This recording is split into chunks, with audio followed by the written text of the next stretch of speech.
गेल्या 2 दिवसांपासून राधानगरी धरण पाणलोट क्षेत्रात मुसळधार पाऊस पडत असल्याने धरणाच्या पाणी पातळीत मोठ्या प्रमाणावर वाढ झाली. आज सकाळी धरणाचे 2 दरवाजे उघडले. त्यानंतर सकाळी 11:30च्या दरम्यान आणखीन 2 असे एकूण 4 दरवाजे उघडले आहेत. धरण क्षेत्रात मुसळधार पाऊस पडत असल्याने आणखीन दरवाजे उघडण्याची शक्यता व्यक्त केली जाते. धरणाच्या दरवाजा क्रमांक 3, 4, 5, 6 हे उघडले असून यातून 5712 क्युसेक पाण्याचा विसर्ग सुरू आहे.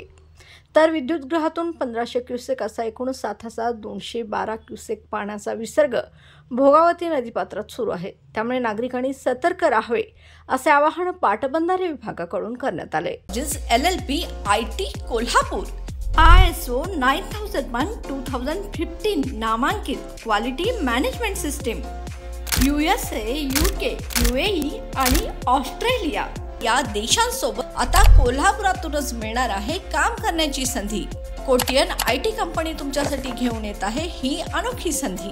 डेटा एंट्री ऑपरेटर व इनबाउंड व्हॉइस प्रोसेस या 2 पदांसाठी वॅकन्सी उपलब्ध.